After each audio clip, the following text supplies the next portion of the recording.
What's up, guys? Raptors lose another game, fall to 0-3. Toronto falls to the Philadelphia 76ers 100-93. And am I wrong to say it was ugly, Igor? Well, like actually for the most part of the game, it looked like several guys were getting out of their funks. But then in the third quarter, it just got a little. Sorry, in the third quarter, the final quarter, it got a little bit ugly. You had a great game, like OG had a great game. You had even a pretty decent contribution from Stanley Johnson, and a lot of guys were having pretty reasonable games. But within the fourth quarter, they just broke down. Kind of looked like some of the stuff that they did in the bubble. And then they ended up catching yet another loss. I mean, all honesty, and it's, you don't want to be in these situations where you're, making these swift assumptions, and it's only 3 games in. I think the whole situation in Tampa is definitely playing on their minds, and being away from home, and dealing with this whole thing's definitely getting to them. Now, obviously, they haven't had the easiest of schedules. Um, so it's not like again they haven't been playing like the bottom end teams. They're playing teams that at the end of the day, most teams, they play. Let's see, they had the Pelicans. They just finished playing Philadelphia, and then the second game I'm spacing on who they played in the second game for some odd reason.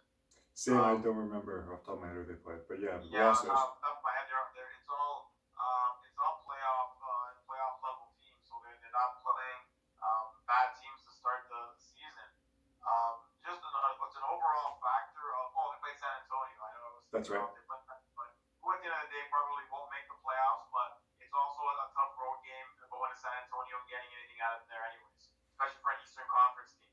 Overall, like I said, it's just I don't understand what they're doing in terms of some of the coaching. Malachi Flynn hasn't gotten any minutes whatsoever. The kid looked great in preseason. Nick Nurse does not play him whatsoever.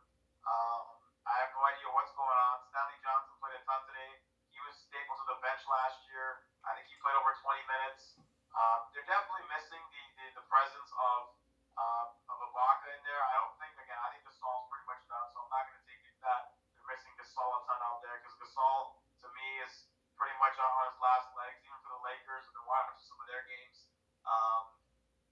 He hasn't been great whatsoever. So it is what it is.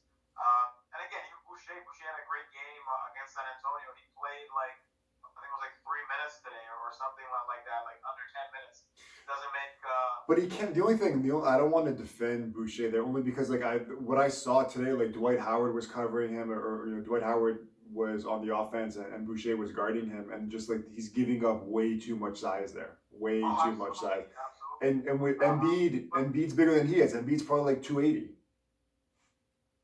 Yeah, and again, the situation with them is also that again we've made this assumption right now, and again we can still make this situation right now that the team, um, it's not really built right now to be a contender. And if you think that they're a championship contender, maybe you're on this Raptors fandom situation where you pull for the whole team.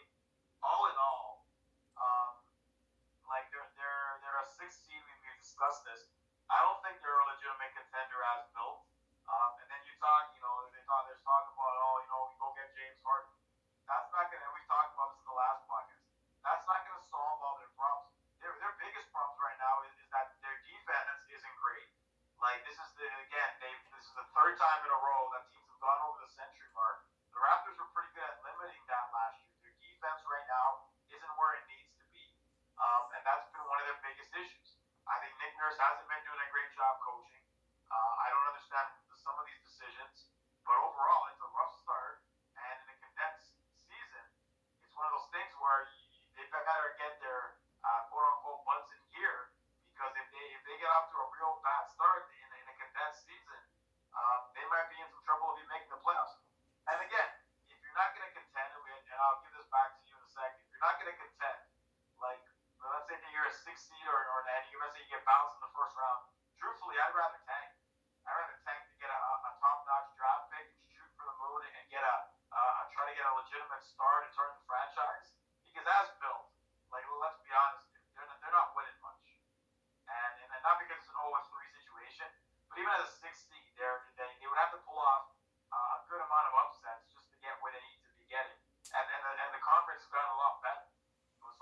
it along to you there. But to me, like if they end up being as terrible as the Golden State Warriors, I'm not gonna complain.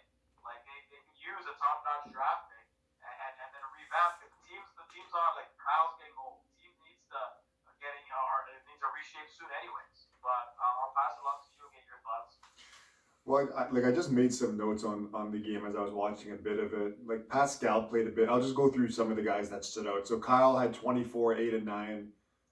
He was probably their best player today, as usual. Pascal 20 and 6, OG 20 and 6. The thing with OG today is he hit his open shot. That's what I noticed. And getting back to that contract, if he's like, I feel like the floor to that contract is what he did today: is play good defense and hit the open threes. I've talked about it 1,000 times. Unless he develops any kind of dribbling skills, he's not going to be much of an offensive threat to me. But today, like I said, he scored 20. The team only scored 93.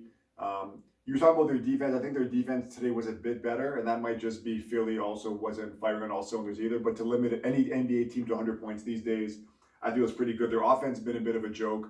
The first play of the game when Simmons came down, it was a bit of a transition, and Pascal called out. It was right after half court. I watched it a few times. He's like, "Oh, I got him," and Simmons just blew right by him, and I was just looking. I'm like, man, like if I'm Pascal or anybody on this Raptors team, you're starting off 0-2. Your back's against the wall. We know it's early, but you don't want to go 0-3 because you touched on that. Like it's almost like in the NFL, you go 0-2, 0-3. Like the percentages just aren't in your favor, and you're playing 10 games less this year because it's 72 games.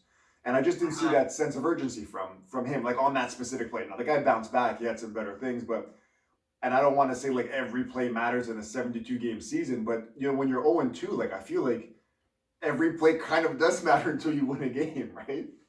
Well, I mean, I'm looking at their schedule coming up. I was gonna say it. Go ahead. Yeah. Want to say that they're going to beat the Knicks, and then they got a revenge game against New Orleans. And after that, you got Boston, Phoenix, Sacramento. I mean, I think it's Sacramento. Sacramento's look good. Yeah. So Yeah. their schedule isn't the easiest. Like they got Charlotte Back to back. Yeah. Miami back to back, Indiana back to back. Like it's an interesting little schedule they have going. I mean, there's wins to be had in the month of January, so they can get back on track, but they need to be playing better defense. And again, I have no idea why. I was looking forward to seeing the rookie. I thought the rookie played a great preseason. I have no idea. I don't understand considering that Norm's struggling. That's the thing. I was gonna say I feel like maybe like Nurse. Like the only thing I can think of is Nurse really wants to get Norm going, and he doesn't want anybody really taking his minutes. But even I don't have the number in front of me right now. But I want to say actually I wrote it down. 17 minutes, 6 points, shot 2 for 7. And I saw he hit a few threes there. But like I don't know, like Norm, he's been a streaky guy when he's at his best. People say he might be a 6th man of the year, but like we need more consistency. And I've talked about this 1,000 times too. Is like unless there's a table setter, like when they had Kawhi and everything, or when even DeMar when he was here in the regular season, at least the guy's going to score 22 points a game. All these guys now with all this pressure, like this is Pascal's first game out of 3 that I want to say that he's played good offensively. OG same thing. Kyle shot 6 for 15. Whatever, like that's not the greatest, but like we said, 24, 8, and 9. I like the way that he drove today, drew a lot of defenders, dished it out to some guys, and as he got like the Embiid over, and also the guy that was guarding him. Fred again, 3 for 12, 8 points, 6 assists, 6 rebounds. Like you signed that big deal, and I've been a big Fred guy, but I just we need like if this team's at least going to make the playoffs, they need more consistency from all these guys. Yeah, and again, and that's a situation that again a lot of the guys haven't. And again, today's game, you're in Philly. They're probably not the favorites in this situation. You did see some better situations like Fred at the end of the day, 3 for 12 shooting. That's not great. Almost a triple double. I mean, he did almost 8, 6, 6 and 6. It's not the most horrific game you can have at the end of the day, but again, guys like OG shooting 7 for 11 with 4 threes, like him going for 20 and 6. 5 steals. I mean, OG was on a mission today, and again, them not getting the win is that they simply couldn't close it out in the fourth quarter. The fourth quarter, they were very stale, taking bad shots. They had an unfortunate situation that Baines ended up hitting a 3 when it counted, and then they looked at it, and then it was a shot clock violation, which kind of ruined the mojo of what they had going. they ended up taking away some points there later on. Like I think a couple minutes later, they looked at it and took it away from them, which is a weird little scenario. But all in all, like I said, I'm not panicking in the sense of these guys are what they are. I don't know what the expectations are for a lot of the Raptors fans. If you have this belief that you believe they're going to go back to the NBA Finals, I am not in that line of thinking because the East got better and they got worse, and that's just the reality of things. If you're going to rely on Stanley Johnson to play 20 minutes, a guy that was stable to your bench and couldn't get five last year, you probably got to have bigger issues than you think. And that's no slight on Stanley. He played pretty well, but it just goes to show that the depth on the team has gotten much worse. And overall, like they're going to need some time to gel some of these new guys. I don't think Boucher has his moments. Baines has been okay. He hasn't been a Baca in terms of being able to play that in their specific type of way. No, on offense he's been. But I was gonna say Baines on defense for them. Like I think he's been really good on defense. I mean, but it's also again even on the offensive side of things, he hasn't been like Serge at times would hit some big shots and then play that pick and roll game pretty well. He's not Serge, but he's also better than Mark, right? So he's kind of in between.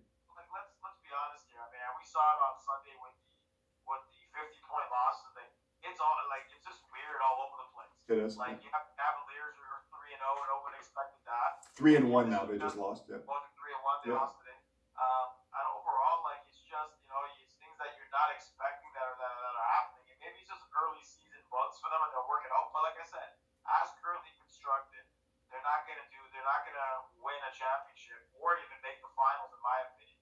Not even the Eastern Conference Finals. I think this is a team that can win a round depending on the opponent. But when it gets to the nitty gritty of the conference, I don't see it. And that goes with acquiring James Harden. James Harden, there's fascination on social media about James Harden. You deal the entire future for a guy that probably walks next year. Who knows where he'll end up if he ends up at the brass rail or at Zanzibar every second day. Like who the heck knows? It's not a guy that's gonna fit in well here. I don't understand these people that believe that James Harden, if you give away all the depth, whether it be Pascal plus spread or whatever the heck that is gonna make the team better. It's not. It's really not. You're gonna have a disgruntled guy that probably doesn't want to be here either, and then you don't have a complementary pieces. So then it all relies on him doing everything. It doesn't make a lot of sense. So overall, it could be a blip, but again, this to me, if they absolutely stink this year and they get a high pick, I'm not gonna complain one bit. They got the championship, we got our parade. You knew, and again, the Warriors were the worst team in the NBA last year. Like you can revamp off of a year. You're gonna have Bounce some money. back. Like you can bring in a guy that'll go along with some of these pieces. You'll have a better. It's short-term pain for long-term gain. That's the way they should look at it. If they being a middling 6th or 7th seed and getting dropped in the second round is not going to do you much. Like if you want to go championship or bust, like these are the type of situations that sometimes you got to occur. The Warriors are probably better off if Wiseman develops into a stud player that they basically now have an even better core than what they had. Again, minus Durant, obviously. They're probably better off set for the next to compete for even a longer tenure than they would have been. Let's say, for example, if Durant left and they tried to compete and got nailed on the second or third or the second round, pretty much. That's to me their ceiling when if they don't have any additional pieces, because like I said, the West is stacked. So Yeah. I don't. It's a situation where it's short term pain for long term gain for the Raptors, and whatever happens this season, I'll be okay with it. But if they tank or they're terrible, I'm fine with it. What's the thing? Like they're not going to tank. We know that this team's not going to tank, especially with the guys they have. Like I don't even know if they're capable of winning a first round series, to be honest, because I don't think they're going to. So what the hell are they doing? Yeah, I guess just too much pride with Messiah, right? It's like they're gonna go at least half of the season. There's no All-Star break this year, from what I know, but they're gonna go at least a little bit until they're like pretty much completely out of it, and then maybe at that point you see something where they make a trade Kyle, lose some games. But I kind of drew up the standings as you were just talking then, but like there's not that many teams I can look at in the East that we would think are in the playoff picture that you look at and you're like, okay, like Raptors, especially, like I know that they haven't been good so far, but are that much better than we know that Milwaukee and Brooklyn are better than they are. Boston and Miami are. Like that's 4 teams right there.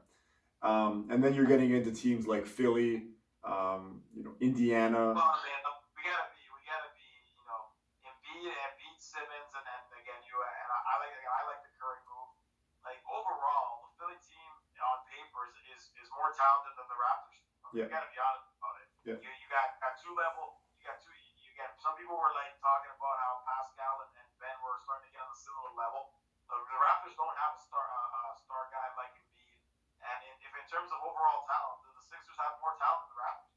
And that's not even including Tobias Harris, who's been rough, but he's still a guy that Overpaid, but still a guy that can score. Yeah. He still score, exactly. Yeah. Overall, they have better talent than the Raptors. The Raptors on talent are simply a team. They're a sixth place team on talent because and this wasn't the case. When Kawhi was here, and it was a funny thing. I actually read an excerpt from I think was Nick Nurse's book today, talking about how Kawhi really changed the way that Nurse thought about the game in terms of like how a Nurse wanted guys to get touches on every possession, and Kawhi was like, "We're not just passing the ball for the sake of passing, man. I'm here to score." And it was very interesting because you don't expect that from the robotic Kawhi Leonard.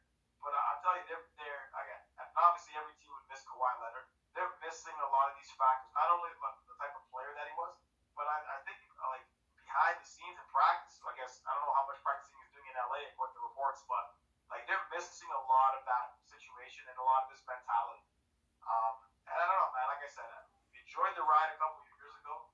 And again, we've talked about it on the show. We knew they were in a situation where they were going to have to rebuild or remodel the team, and it's coming to that situation. If they, for some reason, get off to a horrific, let's say 2-10 start or something like that, like they're going to have to really think about what situation. Is it Kyle's last year? Do you trade Kyle at the deadline? What do you do if you're Masai? You have again, that's a movable contract for a contender. And again, I don't know what you do. Would you keep them? Would you let them go? It really depends on how they're doing. Right now, they don't look like a team that's going to be doing much this season. And I thought that even before the season started. To be honest, I thought they, like you said, they're a first, second round team tops. Yeah. And that's basically the gist of it. So I don't know. It'll be interesting how it unfolds. Hopefully they get. I'm assuming they're going to beat the Knicks. If they go 0-4, then the panic really sets in. That's what I was gonna say. Then you really have to hit the panic button if this team loses to the Knicks, which I want to say they're close to 500. They beat Cleveland today, and Cleveland was 3-0. But which again, I mean, most of the time that would have been you would be expecting to beat that Cleveland team. But like I said, it's been a 2020 for you, a topsy-turvy start to the season and the year. The standings are and Milwaukee beat Miami today by like 35 or 40 points. When I was kind of looking at that too, I guess.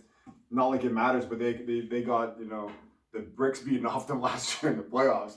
But you're talking about Kawhi and how much they missed him, not just on the court. And I remember saying this when he was here a year and a half ago, whatever it was.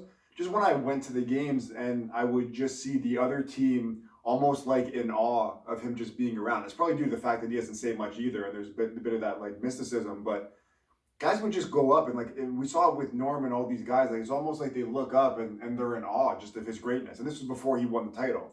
And I think that he's one of those rare silent leaders where the guy goes in, he puts in his work, and he leads by example. And guys are kind of motivated where it's like almost like they don't want to let him down. And you don't have that anymore. And there's nothing more. There's not that defending the title. That season's gone as well. So this team's looking for some motivation and. Losing the two bigs, we said this at the beginning of when we did our season preview. That's just something that Malachi looks like he's going to be a hit for a late pick in the draft, which is amazing. There's not a bust, and they've always been great at drafting.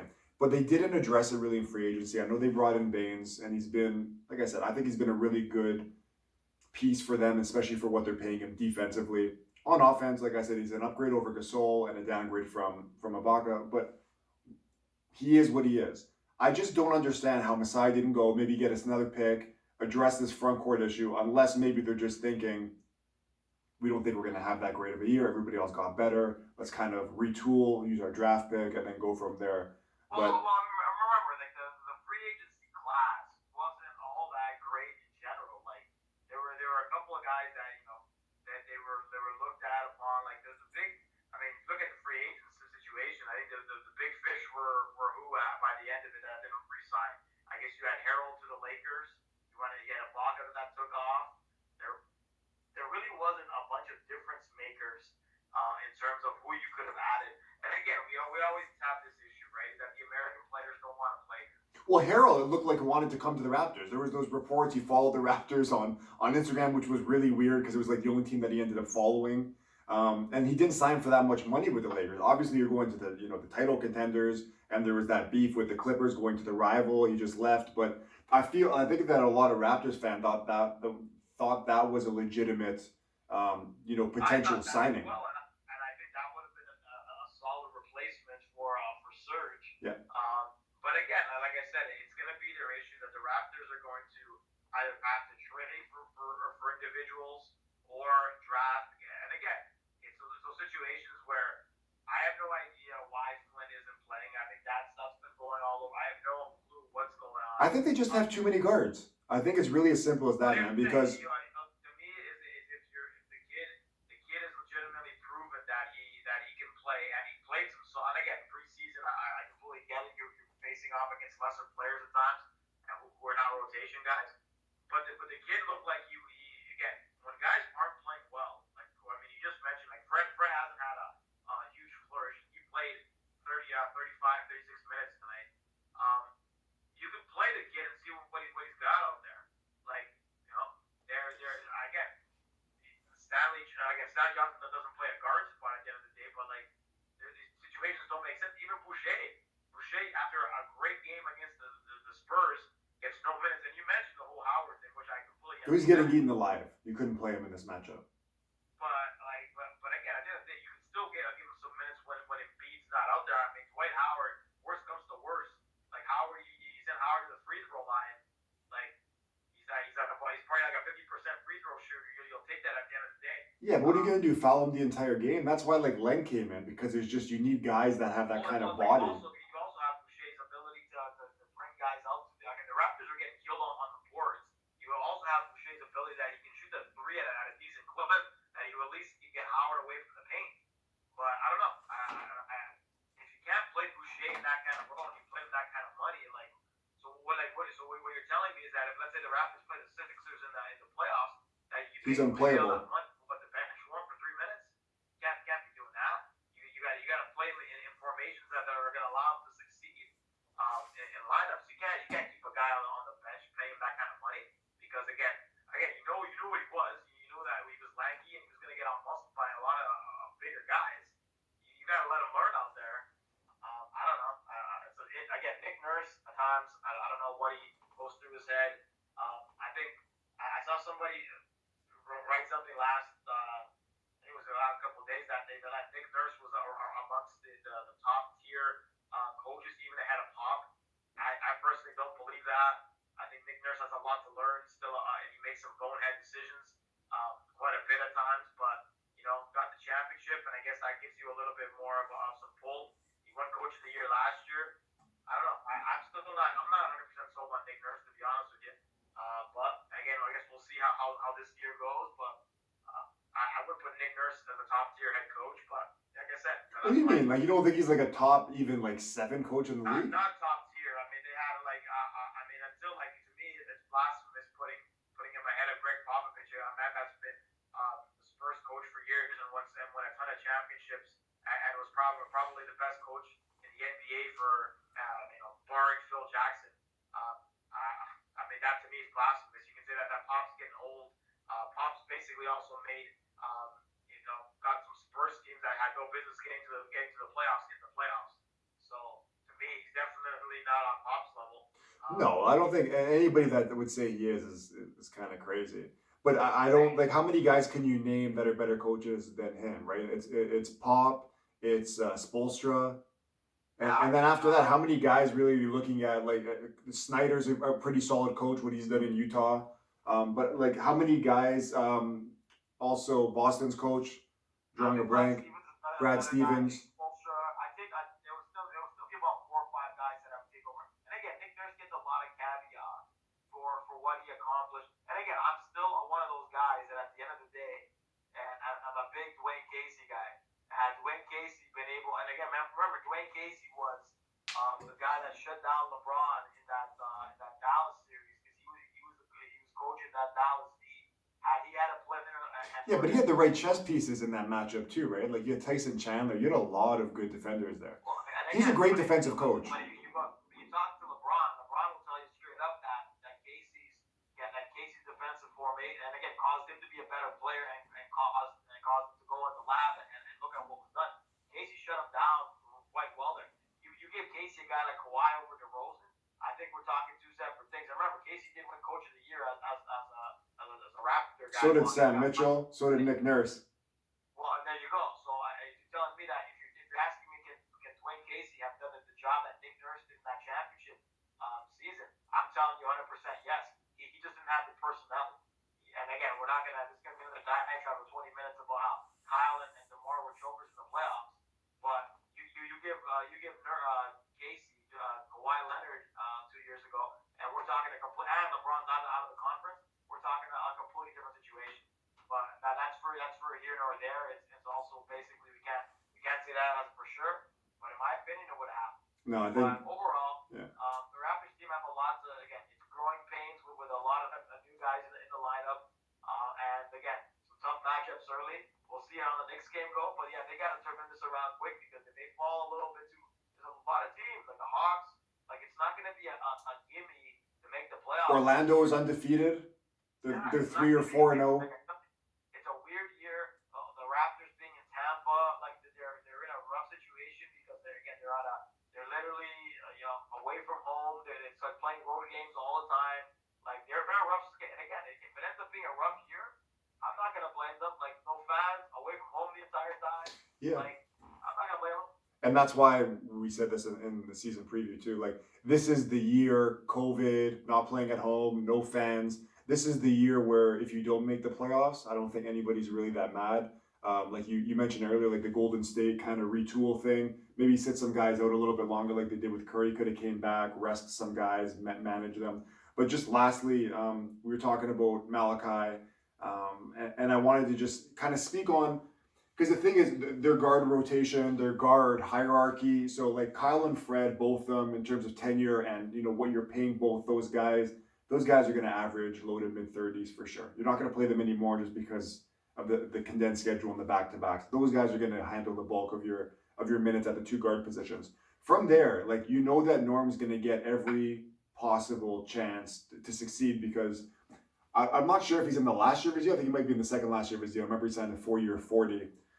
So they're going to give him, and obviously he's one of their better scorers as well, right? The guy can dribble, he's capable. It's just his shooting that hasn't been there. From there today, like you said, Terrence Davis 0 minutes, Malachi 0 minutes. So those are the fourth and fifth guards in the rotation, and you obviously I would say that Terrence is ahead of Malachi just based on tenure with the team and what he's shown, all rookie second team last year. But yeah, it's going to be tough. Those guys are going to play, but I think it's going to be on those second game of the back-to-backs because there's going to be a lot of those this year. I think every week there's at least one. There's going to be those 4 games in 6 nights.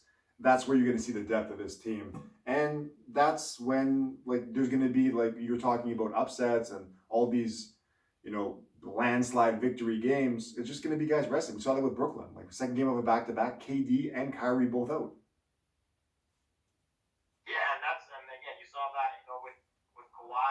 And so forth, you're going to have opportunities because, again, injuries. You saw what happened to Morant. The Nets. Exactly. A lot of injuries this year. You never know. Again, and luckily for Morant, it's only about 3 or 4 weeks. Dinwiddie's for the year, but you never know what's going to happen there. Opportunities could present themselves where teams will get weakened by injuries. But overall, again, even they're and here's the thing, where the team's been struggling with defense, for example. Flynn was all defensive last year. Player of the year in the conference. Spark defensively, and again, because they haven't been playing well defensively. And again, why not throw the kid out there? And I'm hoping he gets some minutes in the next game, and they have a good enough game where they're up to a substantial lead, and they'll throw him in there. Because again, to me, I don't understand the move. If Terrence Davis is another guy, I don't like even last year. Going into that Boston series. He could have been a useful guy and didn't get any minutes. Same with Hollis Jefferson. Yeah. Again, it's Nick Nurse's rotations. I don't understand them a lot. And again, he may have a method to his madness. I don't get it. impressive. And now he's been plugged on the bench for 3 games. So I don't know. I don't understand. I thought he would get 10, 15 minutes and just give guys like Kyle or Fred a rest. Um, but yeah, I haven't seen the floor at all. I don't get it. Um, Well, Especially because Kyle's an old man. We have to put it into perspective. Kyle's not built to be playing 35, 40 minutes a night at his age. Like you got to give guys rest. So I don't understand it, but like I said, Nick Nurse seems to think that he has it figured out. We shall see. we're gonna find out with Nick Nurse, and then lastly, do you want to change your positioning for the Raptors this year? I think we both picked them to finish fifth or sixth. I know it's early, No, three yeah, games in. Do you still think they I'm finish still sixth? I'm still taking them to finish sixth because, like I said, this could be still legitimately a bump in the road.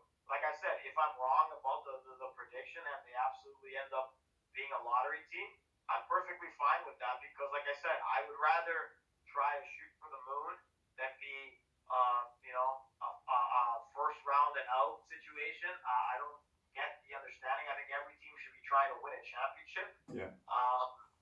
It just doesn't appeal to me whatsoever because again maybe we've gotten used to being on top of the food chain now with that year a couple years ago. So I mean being a one and done or a two and done doesn't really appeal. I'm not gonna say that like out of all the NBA teams, how many of those teams can actually legitimately have that approach?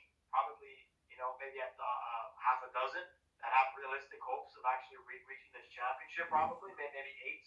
Um, it's not for everybody, but I would rather them do that than just be middling in purgatory, NBA purgatory. But I said they'll finish. They'll probably finish. They'll make the playoffs. But again, unless something some revelations happen over here, they're not doing much. I was gonna wrap it up for today. Then I was gonna say, like, I don't think that they finish sixth. I like what I've seen too much from a few of the teams. Even though Brooklyn's gonna, They're making the playoffs. yeah, like worst case, I think that play-in game. But like I Oh said, wow. Indiana, I think is a better squad than they are if healthy. This is all if healthy, right? Because Indiana's another team that's had Miles Turner, Sabonis, Brogdon. These are guys that are hurt a lot. Philly's a better team. Indiana's a better team, I think. And I think that this just comes back to, like I said, if they would have retained even Mark, as old as he is, just to give them 15, 20, like, their lack of size, to me, is the biggest problem with this team. Defending bigs, we saw that again today. Baines did a decent job, but just, Embiid, I still think had like 26 and like 18 or something crazy like that. They just don't have any depth at the forward at the center position. I think that's going to be a big issue for them. Everywhere else, I think like they're decent. But I still think, hey, Milwaukee's better, Brooklyn's better, Boston's better, Miami's better, and then you get into two Well, I mean, teams. if you look at what's going on, I mean, let's say Miami's 1-2. Milwaukee's already got 2 losses already this year, and it probably took them at least. I think they were like 18-2 or Yeah, something okay, like. but the record though, like, is this something you think Milwaukee's not going to finish first or second? But here's the thing, and then you got to think like is Orlando going to be able to keep up what they're doing? Probably not. Cleveland's not going to be able to keep up what they're doing. You think? Cleveland, no. Cleveland, no, and then there's like I Charlotte, don't think Detroit. Orlando's schedule. Like Orlando's beat. Let's see here.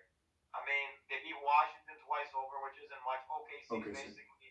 yeah, I guess the Miami win was a reasonable one. yeah. But I mean, again, that's basically a situation where I don't think they'll keep that up either. I think the Raptors won't end up in a play-in. But like I said, if it ends up happening that way, like it is what it is. But if they're going to be that bad, I'd rather just tank it and try to get a top 5 pick. The draft this year is much better than last year's, especially on top end talent. To me, if you're going to be middling like that, you might as well shoot for the stars and aim for the moon. Yeah, I think it's going to be, like I said, That's it's my going to be opinion on it. tough. It's going to be tough to battle with a lot of these teams. Like Miami, yeah, sure, their record isn't great, but you need to look at the rosters really and depth. They've been really good. Orlando, another team that's solid with young guys. We've gone through this. Atlanta, I was high on from the beginning. I don't know how great Atlanta will be. They're the highest scoring team in the league from what I saw. They won again. They beat Detroit, but like by 9. I just think it's going to be tough for them, the Raptors. We've noticed it's been a theme in all of their games, all their losses. The fourth quarter is where they've lost all their games. They've had leads in all of them, like you said. And that just comes down to, being able to score, guys being able to isolate, running that pick and roll efficiently, and then also the defense in the fourth quarter. And none of those things I mentioned have really been there for the Raptors. So we'll do another one after the Knicks game. We'll see if we really have to hit the panic button. But until then, for Igor and Joe, Raptors 0-3, like I said, off that loss to Philly 100-93.